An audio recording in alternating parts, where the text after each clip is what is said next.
I was scrolling through Reddit late at night when I found these stories, and I haven't slept since. Help me reach my goal of 1,000 subscribers. I only have 49 right now. Your support means the world. Turn off the lights, listen closely, and whatever you do, don't look behind you. I've lived in my house for 5 years. It's an old place, built in the early 1900s, with all the charm and creaks you'd expect from a century-old home. The basement has always freaked me out a bit. It's cold, damp, and smells faintly of mildew. I never spent much time down there except to store boxes or grab tools. But last week everything changed. I was moving some old furniture when I felt it, a strange draft, colder than the rest of the basement. At first I assumed it was just another quirk of the old house, but then I realized the air was coming from behind one of the shelves. It was sharp, icy, and unnatural. Curious, I pulled the shelf away, revealing something I'd never noticed before. A door. Small, wooden, its paint cracked and peeling.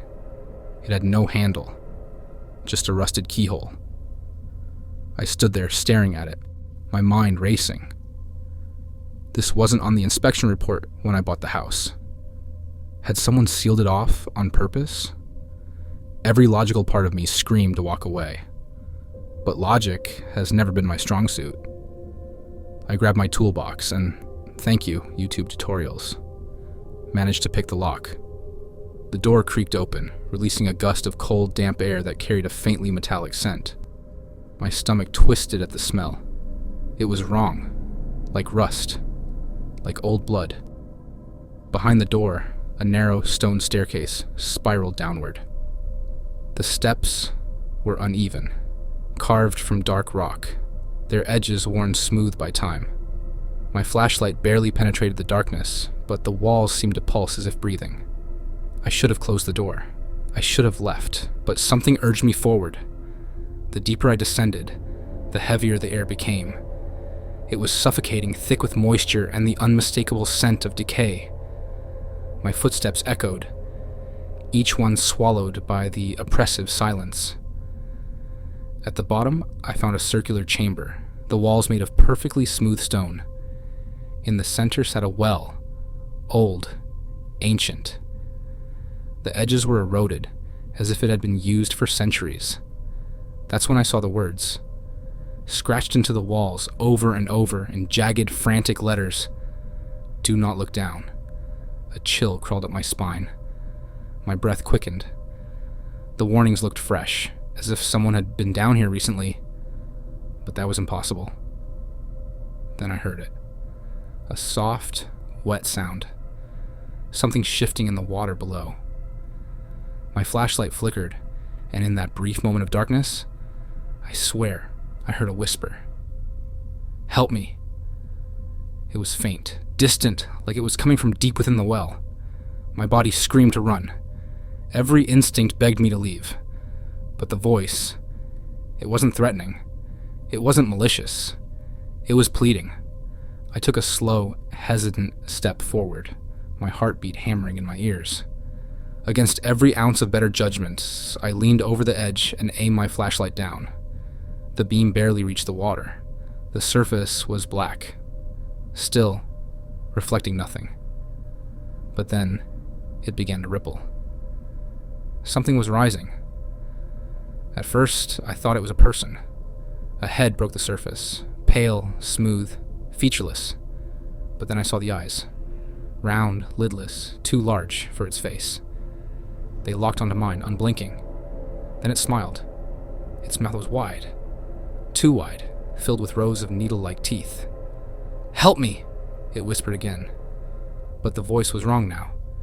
The words stretched, warped, curling at the edges, like something mocking human speech. I staggered back, heart pounding, but my legs felt like lead. The thing in the well kept rising. A hand, long, skeletal with too many fingers, reached up from the water's surface. I saw it grip the edge of the well, nails scraping against the stone. I don't remember running. I don't remember scrambling up the stairs, slamming the door shut, or shoving the shelf back in place. But I must have, because the next thing I knew, I was in my kitchen, trembling, my breath coming in ragged gasps. The basement door was locked. I should have felt safe. I should have convinced myself it was a hallucination, a trick of the dark. But that night, I heard something. Scratching. Faint at first, coming from the basement. Then louder. Closer. I lay frozen in bed, every muscle locked in terror. Then came the sound of slow, deliberate footsteps, wet, dragging, moving across the floor. The next morning I found something that made my blood run cold. Muddy footprints. They led from the basement door to my bed. Since then, the scratching has grown louder, more insistent, and last night I heard it again. Not a whisper this time, not distant, right outside my bedroom door. Help me! I haven't gone back down there.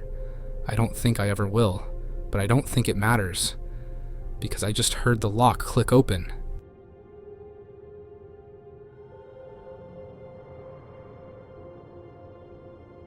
It started like any other Friday. I got off work, exhausted, and pulled into my driveway just as the evening sun dipped below the trees. I reached for my purse when something caught my eye. Olivia's bedroom light was still on. She must have forgotten to turn it off before leaving with her father.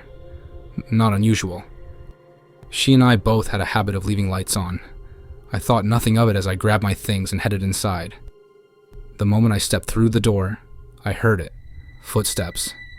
Upstairs. I froze for a second, my mind scrambling for an explanation. Olivia should have been gone by now. Maybe her father was running late, or maybe she changed her mind and decided to stay. I called out softly, "Olivia!" No answer. I climbed the stairs, my pulse picking up. I knocked on her bedroom door and slowly pushed it open. She was sitting on her bed, hunched over her journal, scribbling away like she hadn't even noticed me. "Your dad isn't picking you up this weekend?" I asked. She didn't look up. Remember, I told him I want to stay. Her voice was off, flat, not like her usual lively, dramatic way of talking. "Great, I'll make dinner for us. Maybe we can watch a movie." There was a long pause, too long. Then, finally she said, "Yes." Something about the way she spoke made my stomach twist, but I brushed it off. Teenagers, right? Maybe she was just in a mood. Maybe she and her dad had an argument. I sent him a quick text as I went downstairs. "Did you guys get into a fight?" She said she's staying home. I started making dinner, trying to shake the weird feeling gnawing at me. As I moved around the kitchen, I noticed something strange. Olivia's coat and book bag weren't where she usually left them. The hooks by the door were empty. Weird. I shrugged it off and kept cooking. Then, as I turned to grab a dish, I caught something in my peripheral vision. Olivia, sitting on the couch. I hadn't heard her come downstairs. Not a single step. And she wasn't on her phone like usual. She just sat there perfectly still, staring straight ahead at the blank TV screen. Something was wrong. "Olivia?" I called hesitantly. She didn't respond. I swallowed hard and turned back to the stove, trying to focus on finishing dinner. I called over my shoulder, "Pick out a movie for us, okay?" No answer. I frowned, dried my hands, and walked into the living room. The TV was still off. Olivia was still sitting in the exact same position. "Olivia, you didn't hear me?" I asked, forcing a laugh to cover my unease. Silence. Something about the way she was sitting. The rigid posture, the way her hands rested too perfectly on her lap, made my skin crawl. I grabbed the remote and put on The Conjuring. Maybe she was just having a bad day. I grabbed 2 plates and was about to sit down when my phone dinged from the kitchen. I set the plates down and went to check. It was from her father. "What do you mean?" I picked Olivia up from school. "We're having dinner with her grandma right now." My blood ran cold. I stood there, gripping my phone so tight my fingers ached. Number no. No. No. That didn't make sense. I had just talked to her upstairs. She was right there in the living room. But if Olivia was with her dad, then who the hell was in my house? I turned my head slowly, peeking into the living room. She, or it, was still sitting there, motionless, facing forward, not acknowledging me. I felt like I was going to be sick. My whole body screamed at me to run, to get out, to pretend I never saw any of this. But my car keys, my only way out, were still on the coffee table. I had to go back in there. I forced my legs to move, walking as normally as I could. It didn't move, didn't react. I reached the table, grabbed my keys, and then it was gone. I didn't see it move. I didn't hear it. 1 second, it was sitting on the couch. The next, the room was empty. My breath hitched in my throat. I turned to the stairs, my vision tunneling. My body locked up in terror. "Mom!" The voice came from upstairs. "I'm upstairs. I need your help." It was Olivia's voice, but it wasn't her. It was wrong, twisted, stretched out. A slow, sickening realization settled in my bones. It wanted me to go upstairs. I did the exact opposite. I bolted for the front door, my hands shaking so badly I fumbled with the lock. I yanked the door open and ran to my car, my breath coming in ragged gasps. I was shaking too hard to get the key in the ignition. My hands were useless, slipping, missing. Then, movement. I looked up. It was standing in Olivia's bedroom window, watching me, smiling. But it didn't have a face. I don't remember getting the car started. I don't remember driving away. But I do remember the overwhelming, suffocating dread that settled in my chest as I sped down the dark road. I didn't go back that night. I didn't even stop driving until I reached my sister's house, 2 towns over. But I know I can't stay away forever.